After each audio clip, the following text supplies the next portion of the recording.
अटेली में फंस गई है आरती राव की सीट। अटेली में आरती राव के खिलाफ विरोधी चलने वाले हैं बड़ी चाल। अटेली से टिकट मिलने के बाद से ही हो रहा है विरोध। मौजूदा विधायक और पूर्व डिप्टी स्पीकर करने वाले हैं बड़ा खेल। अटेली में नहीं है आरती राव की राह आसान।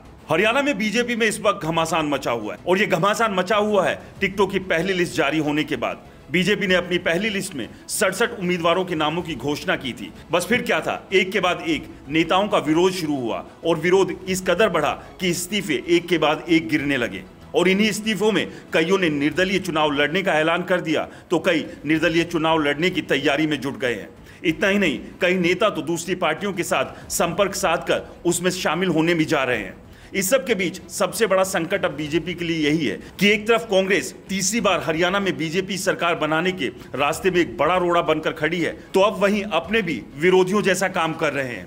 इस सब के बीच बीजेपी ने अटेली से आरती राव की टिकट फाइनल कर दी है, लेकिन आरती राव की टिकट फाइनल होने के बाद अब यहां पर भी विरोध लगातार हो रहा है। एक के बाद एक नेता बाहरी होने का मुद्दा उठा रहे हैं। ऐसे में अब सवाल ये उठ रहा है कि आरती राव के लिए अटेली जीतना आसान होगा या उनकी राह में मुश्किलें और ज्यादा बढ़ने वाली है। आपको बता दें, अटेली से मौजूदा विधायक सीताराम, पूर्व डिप्टी स्पीकर संतोष यादव, जसवंत सिंह बल्लू, नरेश यादव, सुनील यादव, कुलदीप यादव सहित आधा दर्जन से अधिक नेताओं ने आरती राव को टिकट मिलने से अपनी नाराजगी बताई है।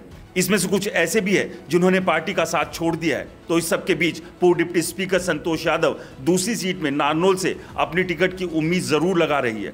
अगर संतोष यादव को टिकट नहीं मिलती है तो निर्दलीय ही चुनाव के मैदान में ताल भी ठोक सकती है। तो ऐसे में आरती राव के लिए अटेली जीतना कहीं ना कहीं मुश्किल होता नजर आ रहा है। और इस सब के बीच लगातार जिस तरह से बीजेपी के नेता विरोध जता रहे हैं, उससे ये समझना आसान होगा कि आरती राव के लिए 2024 के विधानसभा चुनाव की राह अटेली में इतनी आसान नहीं है।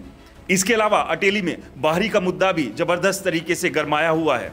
अटेली के बहुत से नेताओं ने इस मुद्दे पर जोर देते हुए कहा है कि अगर बीजेपी अटेली विधानसभा के 107 गांवों में से किसी को भी टिकट दे देती तो उसका पूरा साथ देते, लेकिन बीजेपी ने एक बाहरी को टिकट दी है।